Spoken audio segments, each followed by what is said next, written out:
أما بعد فأعوذ بالله من الشيطان الرجيم بسم الله الرحمن الرحيم۔ آج کی تراویح کا خلاصہ تفسیر، اللہ تبارک و تعالی نے قوم عاد کی طرف حضرت ہود علیہ السلام کو بھیجا، اور تمام رسولوں نے اپنی اپنی قوم سے یہی کیا کہ ہمارا اجر جو ہے وہ اللہ تبارک و تعالی کے ذمہ کرم پر ہے، اور بے غرض سمجھانے والا سچا خیر خواہ مخلص ہوتا ہے۔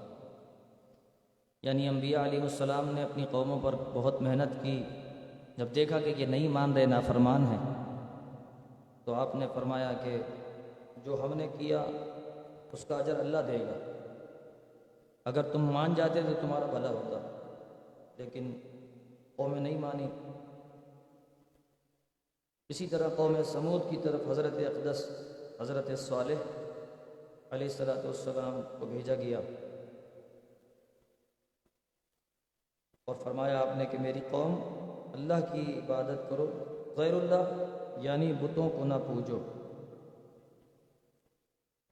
اسی نے تمہیں پیدا کیا، اسی نے بسایا، تو اسی سے استغفار کرو، توبہ کرو، اس کی طرف رجوع کرو۔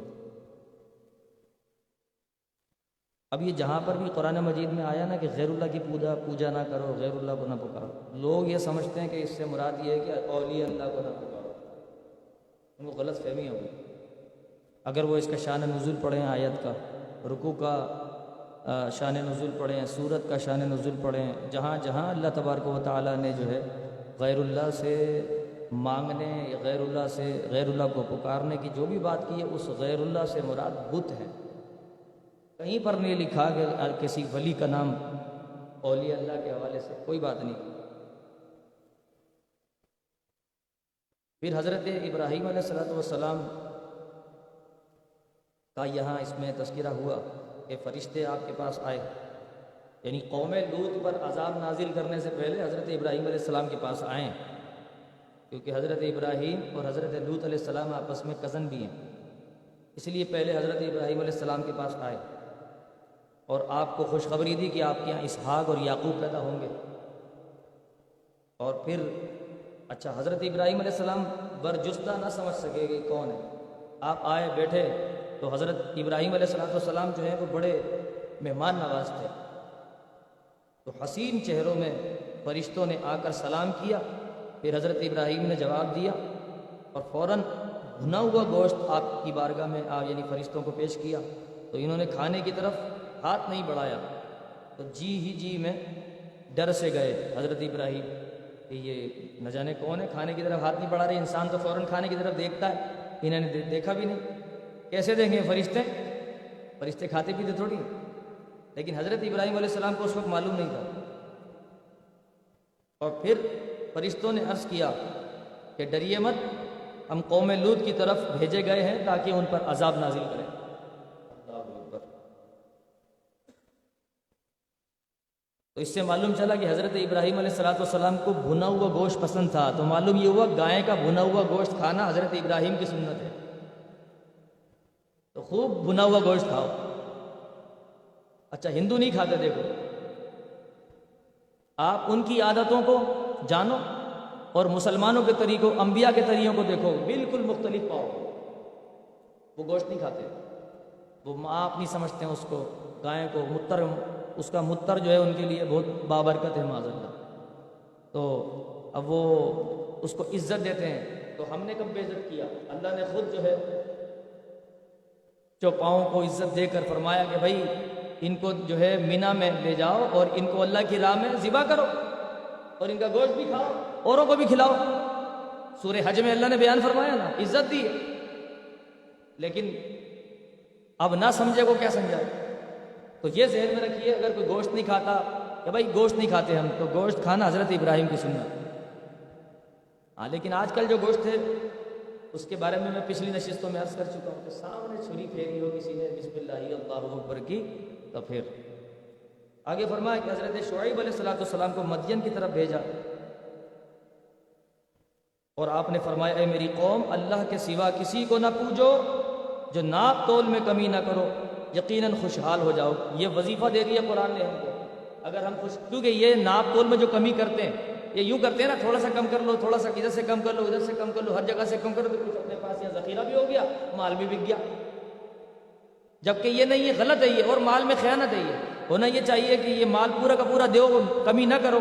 اللہ تعالیٰ تمہیں اس کے صدقے مال میں تمہیں بڑھا دے گا اور تمہیں مزید خوشحال کر دے گا.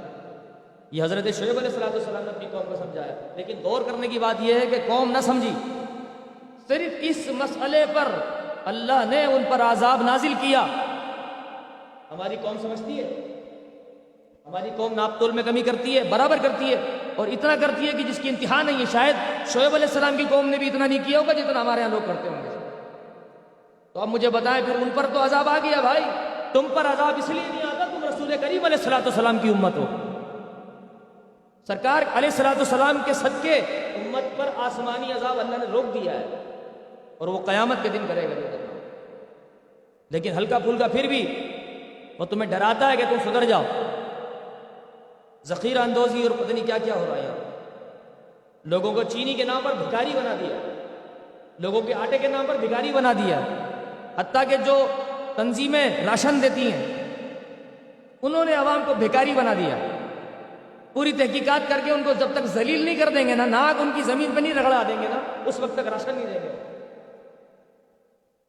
یہ ہمارے یہاں بااثر لوگوں کا بھی حال ہے.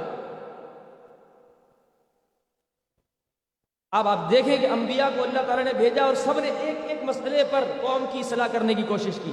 پورا کا پورا جو ہے وہ چارٹ بھی کھول دیا. سب کو یہ کہا دیکھو اللہ کو پوجو, غیر اللہ کی پوجا مت کرو, اور تم میں یہ خرابی ہے یہ خرابی چھوڑ دو.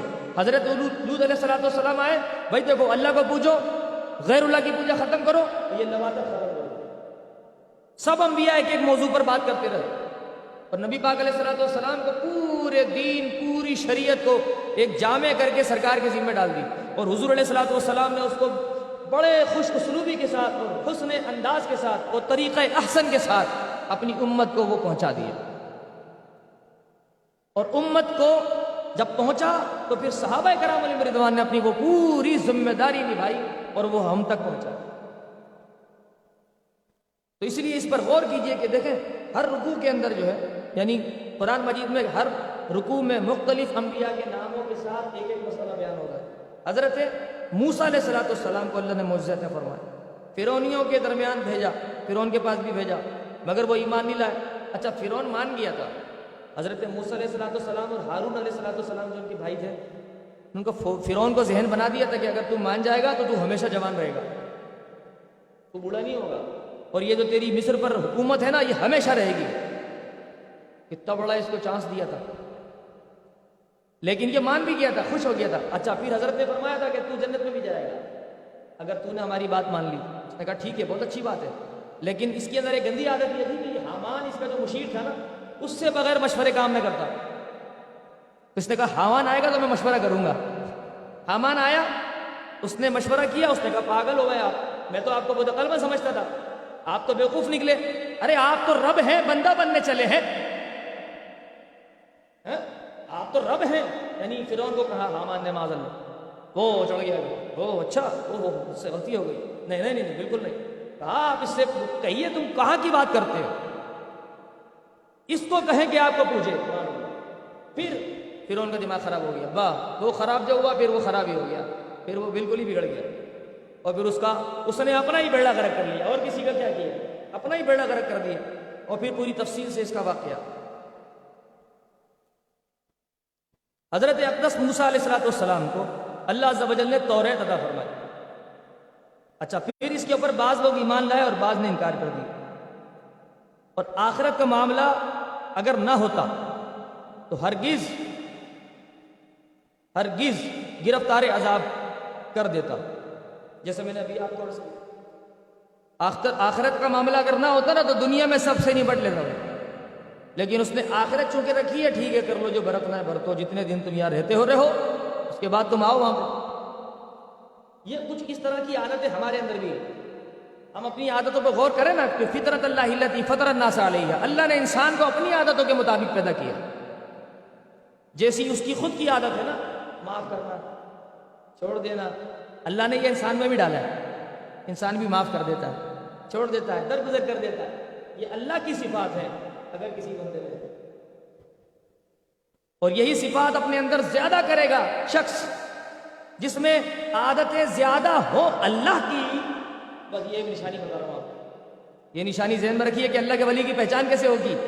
پہچان یہ ہے کہ جو اللہ کی عادتیں ہیں وہ آپ میں جتنی زیادہ ہوتی چلی جائیں گی، آپ اتنا اللہ کے قریب ہوتے چلے جائیں گے اور اللہ کے دوست بن گئے، اور جب آپ اللہ کے دوست بن گئے تو اللہ کے ولی بن گئے۔ یہ بالکل آسان سا نسخہ ہے، آسان سا، اس میں کوئی سائنس نہیں ہے سمجھنے کے لیے کہ یار اللہ کے ولی کیسے بنتے ہیں۔ یہ ایسے بنتے ہیں، وہ کرتے رہو لیکن اس میں مشکل ہے۔ کوئی اپنے ساتھ ظلم کرے اس کو معاف کرنا مشکل کام ہے، کوئی محروم کرے نہیں دے کچھ بھی، بولنا اس کو نہیں دینا، لیکن جب وقت پڑے تو آپ بولو نہیں اس کو دو، یہ مشکل کام ہے۔ کوئی گالی دے اسے برداشت کر کے دعا دینا مشکل کام ہے، دشمن کو معاف کرنا مشکل کام ہے۔ تو یہ سارے کام کرے بندہ جب، تو پھر اللہ کے قریب ہو۔ سورہ یوسف شروع ہوتی ہے، اب اس میں پورا واقعہ ہے، میں صرف اور صرف چند باتیں عرض کرتا ہوں۔ حضرت یعقوب علیہ السلام نے بھائیوں سے حضرت یوسف کو خواب چھپانے کا کہا، پھر حضرت یوسف علیہ السلام نے مطلب چھپا تو لیا تھا لیکن ان کو کچھ بھنک پڑ گئی تھی، اور وہ حسد کرتے تھے بھائی لوگ کہ ابا اس کو زیادہ چاہتے ہمیں نہیں چاہتے، کیونکہ حضرت یوسف علیہ السلام ہم سے چھوٹے تھے تو ان کو زیادہ محبت ہوتی تھی، اور جو بڑے بھائی تھے وہ ان کو زیادہ پوچھتے نہیں تھے ابا، تو اس لیے ان کو حسد ہو گئی، پھر وہ کنویں میں لے جا کے ڈال دیا، سب معلوم ہے آپ کو۔ اور پھر اس کے بعد کیا ہوا کہ وہ پھر ایک وہاں سے عزیز مصر گزر رہا تھا، اس نے کنویں سے باہر نکالا اور پھر وہ دربار میں لے آیا، پھر زلیخا والا معاملہ ہوا، پھر اس پر ان پر جو ہے وہ ایک یعنی نقلی الزام لگا کے جیل کروا دیا۔ پھر جب آپ جیل چلے گئے تو جیل میں 2 شخص تھے جو کہ دربار سے ہی کوئی خطا کر کے آئے تھے، تو ان دونوں کو حضرت نے کہا کہ بھائی مجھے خوابوں کی تعبیر پہ بڑا عبور ہے۔ اچھا، تو ایک نے صبح اٹھ کے پوچھا حضور میں نے خواب یہ دیکھا ہے کہ میرے سر پہ انگور نچوڑا جا رہا ہے، تو حضرت نے فرمایا تو عنقریب رہا ہونے والا ہے۔ دوسرے نے سنا وہ بادشاہ کے دربار کا باورچی تھا، کہا اچھا حضرت مجھے بھی خواب کی تعبیر بتائیے کیا؟ اس نے دیکھا کہ میرے سر پہ روٹیاں ہیں اور پرندے آ کے اس کو کھاتے ہیں۔ حضرت نے فرمایا عنقریب تجھے قتل کر دیا جائے گا۔ اس نے کہا ارے میں تو مذاق کر رہا تھا، میرے کو خواب تھوڑی دیکھا۔ فرمایا جو ہم نے کہہ دیا وہی ہوگا، یہ خواب ہے یہ جو منہ سے تعبیر بیان کر دی ہو گئی، قرآن نے بیان کر دیا اسے۔ اب وہ سٹ پٹایا۔ اچھا کچھ دنوں کے بعد وہ جنہوں نے انگور کا دیکھا تھا وہ رہا ہونے لگے، تو حضرت یوسف علیہ السلام نے ان کو فرمایا بھیا بات سنو، میں نے تمہیں جو ہے تعبیر بتائی تھی ایسا ہو گیا، اب یہ ہے کہ تم بادشاہ سے ذرا میری سفارش کر دینا، میں ناجائز آیا ہوں یہاں پہ، میرا قصور نہیں تھا۔ اس نے کہا ٹھیک ہے حضرت میں بالکل بادشاہ کی بارگاہ میں کہوں گا۔ وہ پہنچ گیا، وہاں پہنچ کے بھول گیا، اللہ نے اسے بھلا دیا۔ حضرت یوسف علیہ السلام 12 سال جیل میں رہے، 12 سال۔ پھر بادشاہ نے خواب دیکھا کہ بھائی وہ مطلب سوکھی گائیں دیکھی، سوکھی ٹہنیاں دیکھی، موٹی گائیں دیکھی، ہری بھری شاخیں دیکھی، تو اس نے کہا کہ کوئی ہے دربار میں جو مجھے اس کی تعبیر بتائے؟ تو وہ مشیر موجود تھا، اس کو وہ یوسف علیہ السلام یاد آ گئے، ارے مجھے تو جیل میں ایک صاحب نے تعبیر بتائی تھی۔ تو کہا بادشاہ سلامت، اگر آپ کہو تو اس کو میں اس سے تعبیر پوچھ کے آپ کو بتا سکتا ہوں۔ بادشاہ نے کہا ٹھیک ہے جاؤ پوچھ کے آؤ۔ وہ گیا یوسف علیہ السلام کے پاس، یوسف علیہ السلام نے ساری تعبیر آپ سے بتا دی۔ تعبیر آپ کو میں سنا دیتا ہوں۔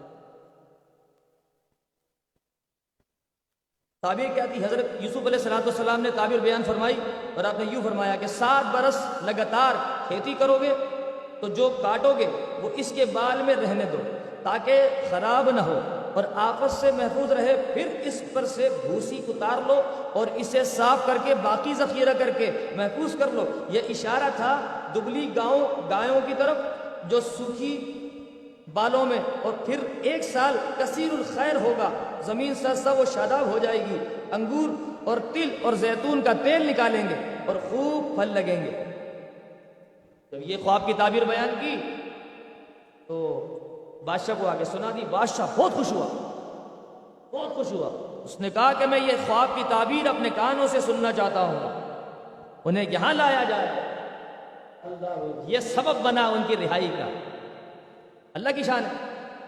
پھر وہ یوسف علیہ السلام جب آنے لگے تو دربار میں جو زلیخا کو پتہ چل گیا، کیونکہ زلیخا کا شوہر تھا وہ عزیز مصر، وزیر اعظم جو تھا.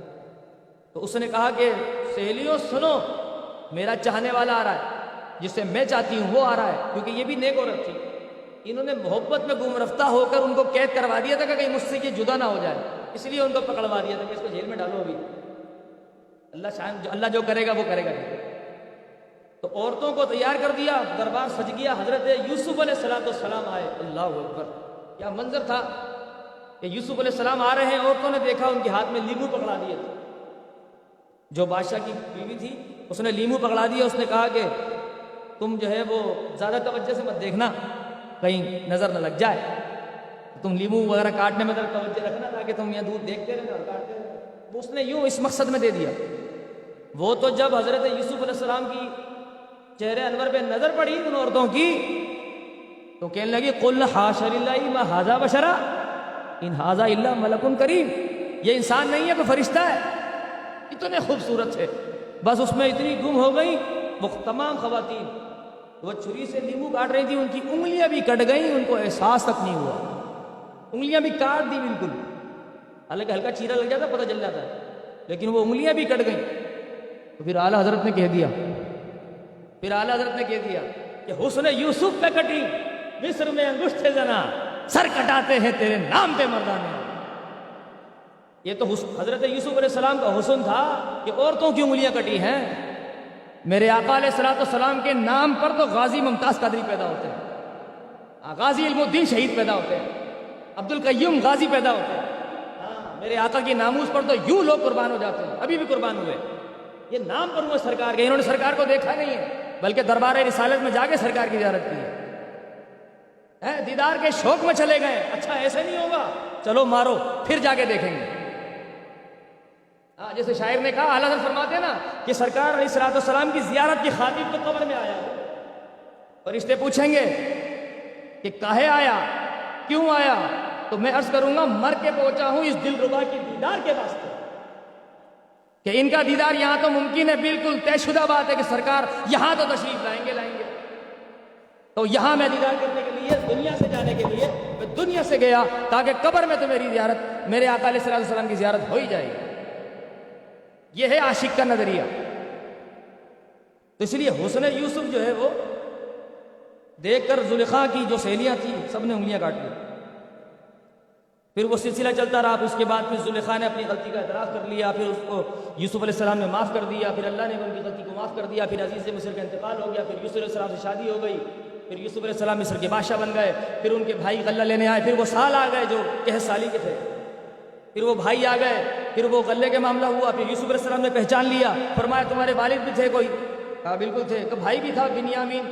ہاں بالکل تھے. آئندہ آنا تو لے کے آنا. پھر وہ لے کے آئے تو انہوں نے روک لیا. پھر اس کے بعد ان کو کہا تم جاؤ. کہا ہمارے بوڑھے والد ہیں، وہ پہلے ہی یوسف کے غم میں رو رو کر نابینا ہو چکے ہیں، اور مزید آپ جو ہے وہ بنیامین کو بھی آپ روک لیں گے تو مسئلہ ہو جائے گا. ہم میں سے کسی کو روک لیں. فرمایا نہ، ایسا گناہ ہم نہیں کرتے. جس نے خطا کی ہے وہی رکے گا. اور آپ کو تو اللہ کی طرف سے اشارہ تھا کہ آپ کو اس طرح روکنا ہے بنیامین. پھر بعد میں جب آپ ساری حقیقتیں کھلی، جب وہ واپس آنے لگے، یعقوب علیہ السلام نے اپنے پوتوں کو کہا تمہارے بھائی لوگ وہاں سے چل دیے ہیں اور مجھے خوشبو آتی ہے کہ یوسف ہے، یوسف کی خوشبو آتی ہے. حضرت یعقوب علیہ السلام اللہ کے نبی ہیں، غیب کی خبریں گے ساری.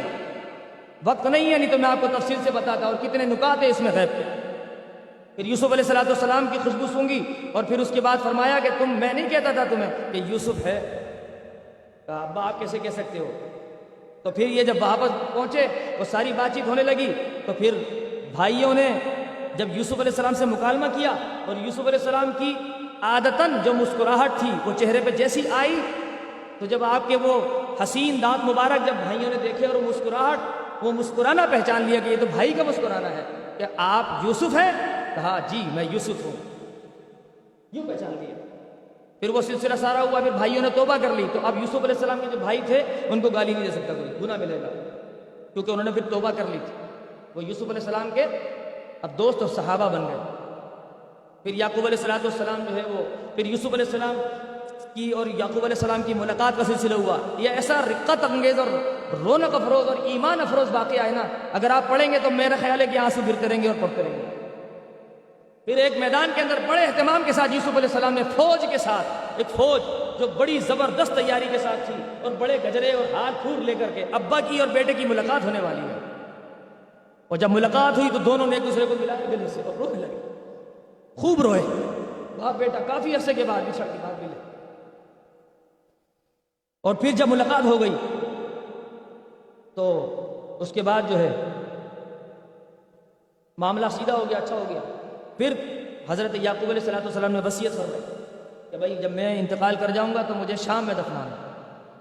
اسی طرح حضرت یعقوب علیہ السلام کا انتقال ہوا تو انہیں شام میں دفنا دیا گیا۔ پھر یوسف علیہ السلام کا وصال ہوا تو یوسف علیہ السلام نے جو ہے وہ ظاہر ہے کہ انتقال فرمایا، تو سب لوگ چاہتے تھے کہ یہاں دفنایا جائے، کوئی کہتا تھا یہاں دفنایا جائے، کوئی یہاں پر بھی تبرکات کے ثبوت ہیں، تفاسیر میں لکھائی۔ سب لوگ حضرت یوسف علیہ السلام کے جسد انور سے برکت حاصل کرنا چاہتے تھے انتقال کے بعد یہ ذہن میں رکھیے آپ۔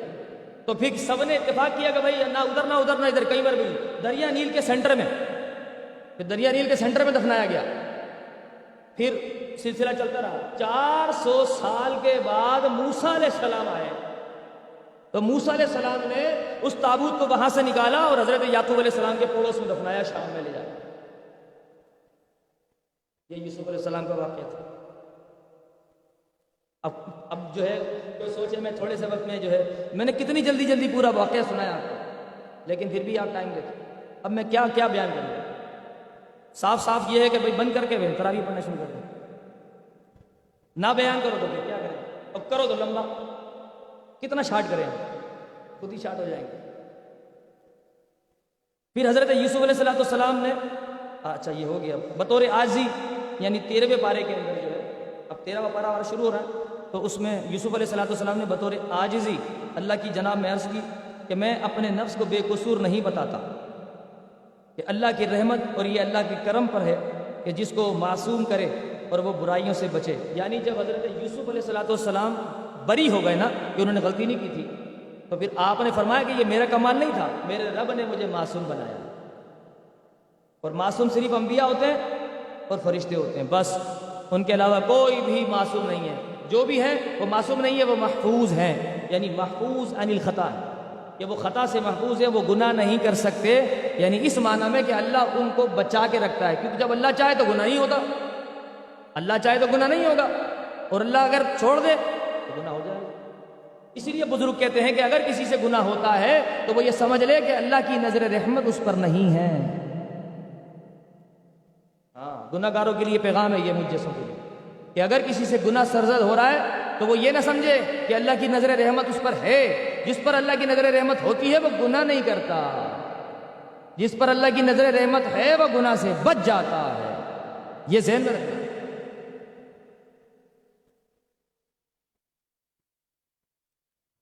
تقریباً میں نے جو ہے وہ سب ہی بیان کر دیا الحمدللہ۔ اللہ تبارک و تعالی ہمیں قرآن مجید فرقان حمید کا فیضان عطا فرمائے، اور اس کا علم حاصل کر اس پر عمل کرنے کی، دوسروں تک پہنچانے کی توفیق رفیق عطا فرمائے۔ وما علینا الا البلاغ۔